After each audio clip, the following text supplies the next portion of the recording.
My version of success was not to be a stay-at-home mom. I was surrounded by so many hardworking moms, my mom included. She was a nurse. I remember growing up that she used to work double shift after double shift. Looking back now and wondering, like, when did she ever have time for herself? And I very rarely saw her take time out for herself aside from taking a nap and resting, because when she got home from work, the first thing that she would do would be to take care of the house, take care of everything around her, and she very rarely had any time for herself. And now, as an adult and as a mom of two boys myself, as a stay-at-home mom, I just have been sitting with this and thinking about the fact that this was not my version of what I thought success would look like. Yes, of course, growing up, I always imagined that I would be at home with my kids. That was definitely a dream of mine. And I had this idea of being that corporate girly, which I was. I had my experience where in my early 20s, and even to like late 20s, I was working as a recruiter, doing staffing and recruiting, and I enjoyed a lot of my coworkers and the people that I work with, but I didn't feel called to doing that. And it was just a time in my life where I was so focused on being successful in terms of climbing that corporate ladder.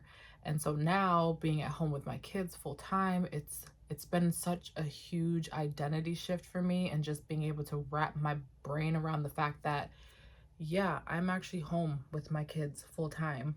And that is a version of success. That is something that God has called me to do, and that I don't have to feel less than because I'm maybe not working in a sky rise, which I used to work in downtown Minneapolis. I used to work in one of those big old sky rises, and so it's like I've done it all.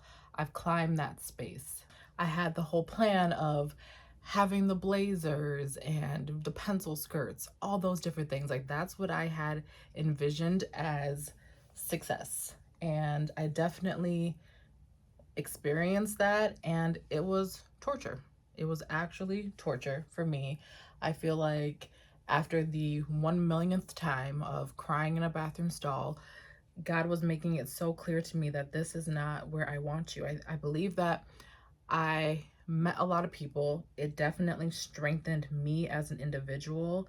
It strengthened my just resilience. And at the same time, it was a place in a season that really tore me down. Like my personality, everything that I once was just completely diminished in some of those spaces, just through management and the people that I worked with and whatnot. It just really got me into a very bad space. And so it took me a while, it took me years before I decided to, venture out on my own. But I realized that it was definitely God trying to be like, this is not where I want you. And He made it so difficult for me to stay in those environments where it was just so clear that, yeah, this is not the space. And so that was before I had kids. And so then I was able to really focus on growing my own business and doing stuff for myself and whatnot. And that was great. And then I had kids. And so then I was feeling that shift again of like, okay, what am I supposed to do now that I have kids and I really want to focus on my children? And again, like I've shared multiple times before, that because my mom was a nurse and she was so busy with work, I had always dreamt of being able to be at home with my kids and be able to be like present with them, especially in those early years. That was just always so important to me. And I'm still a very ambitious type of person. When I was working in corporate America, everything was very much metrics driven. And so it's like, okay, if you put in X amount of calls or do X amount of things, you have a number to see your success. In motherhood, it's not like that. You are not able to really quantify your success when you're a mom. It's like the long game. It is totally a long game in terms of being able to see the fruits of the labor that you have put in for your children. And so sometimes it can feel very discouraging and feel like, am I even doing anything? But in reality, it's like in 18 years or even maybe hopefully sooner, you'll learn and see how you've impacted your children and what they've been able to learn and grasp from you. But when you're going through it, sometimes it just kind of feels like, okay, why am I here? I feel so worthless. I feel like I'm not doing anything. I feel like I should be doing more. And you are doing so much already if you are a stay-at-home mom, and if you are a working mom too. Like, let's not have this conversation just with the stay-at-home moms, like working moms too. I couldn't imagine what that is like, especially the ones who are coming home, clocking in, and giving their kids the full attention that they deserve as well. That is, you and single moms are just, I couldn't imagine that. And so I know it's a lot, but to maintain all of that and be able to spend time with God, take care of yourself, all the different things. It's like, because not having some of those metrics and everything there, I just feel like I'm not doing enough. I am not achieving enough. And a lot of that is like the enemy kind of playing with my mind and really telling me that I'm not doing enough, when in reality it's like, yes, yes, I am. I am actively pouring into my children. And again, you will see the fruits of your labor down the road. But for now, it is definitely going to be more of a long game. And I am okay with that. I can rest in that.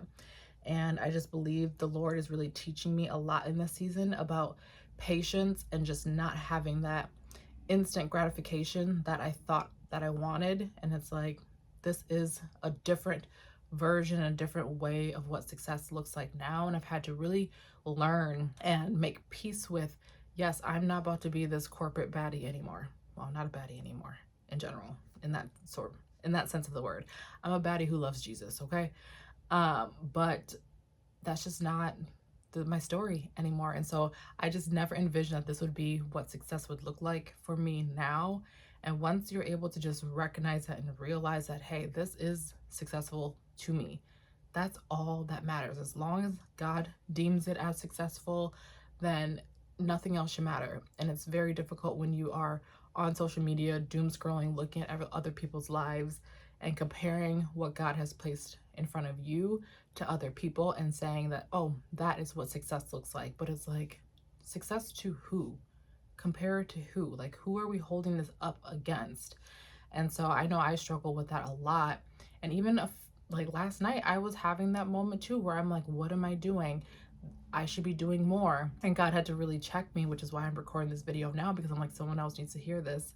Is that he's like, this is success for you. This is where I want you. This is your time. This is your season. And that is okay. Be glad in it. Don't try to wish it away and try to go past this phase, because this is the exact phase and the exact space that I want you in right now.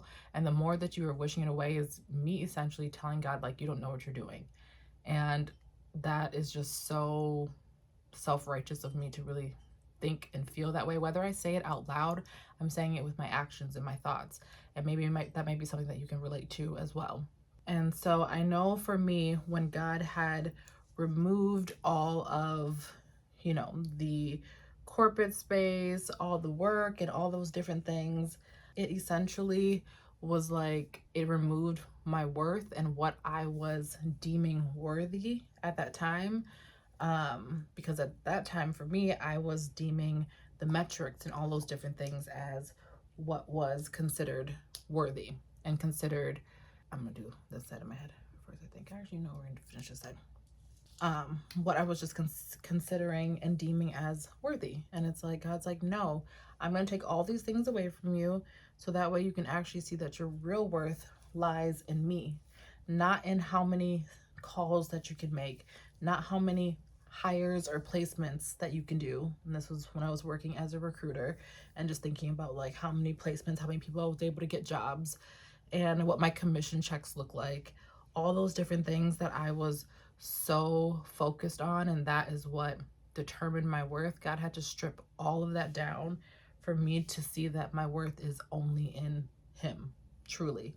I also feel like a big thing is not only is God teaching me patience, but he's also been teaching me that my identity is not tied to what I can do for somebody else in terms of not even my kids, not even like a job and whatnot. And for the longest time, that has been what I have tied everything towards. Like, if I'm not working, then I'm clearly not successful. If my kids aren't doing XYZ, then I'm not successful. And it's like everything of my worth has been so consumed and tied into other people that God has just been really ridding me of all of those different beliefs, and it's just bringing me back to the basics, like truly just bringing me back to the basics and being like, okay, what is it that you love? What do you enjoy to do?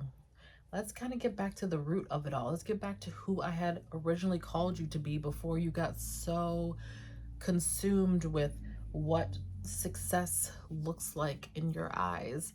And it has been a difficult yet fun and also just a very intimate journey of going through that with God. And I feel like if you're in that type of season right now where you're like, I miss the old me. I don't know who I am anymore. I feel lost. Like all those different things. If you've ever felt that way, I get it. I've been in that space and I'm not completely out of it either. I'm still figuring it out every single day that I show up on here. This is part of my journey of rediscovering and figuring out who God called me to be. And a lot of that is connected to the things that I loved and cared about when I was younger as a kid. And it's like, I feel like God leaves clues. He leaves, everything's about all part of his plans. And he's like, pay attention, come to me. I will guide your steps and I will make everything so clear and plain to you. And he has been doing that for me. And I want to be able to help and encourage other moms as well who are in that season, who are just like, I can't even see out of this right now, and don't realize how much God has placed in your heart to take care of your children, to pour into them, and also the things he has put in your heart to share on the outside with everybody else as well. Because I do believe that, and my mission and my purpose here is to help women just rediscover who God called them to be, both inside and outside of motherhood. And so there is something within you too. And I think it really starts with you redefining and asking God, okay, what is and what does success look like for me right now? And sometimes success truly might be just laying your feet down at the seat of God and just spending time with the Lord. And that is it, right? It could just be that, and let it be just that. Don't feel like you need to do all these other things as well, because the world will convince you of that. And God's like, rest and be still. Rest and be still. That is the word of the Lord. And so if we are just trying to rest, but then also doing the most at the exact same time, it's like we're not actually trusting in God. And again, it's going back to being like, we know more than God when God's word tells us to rest and be still. So I don't know who that message is for, but that just came in my spirit. And I felt like I needed to share that with someone. So yeah, I've just been sitting with that, and hopefully that will help you on your journey of just figuring it out in this motherhood life. And if you are looking for additional support, if you're looking for some one-on-one coaching just as you're navigating through this, I have a link down below for you to schedule a free 30-minute coaching call with me, and we can just really focus in and hone in on what are your goals, what are the things that God has said that you should do before, what are the things that light you up, and really kind of rediscover and identify who you are and who God has called you to be inside and outside of motherhood. So I hope you enjoy this video. Thank you so much for watching, and until next time, I will see you guys all tomorrow. Bye.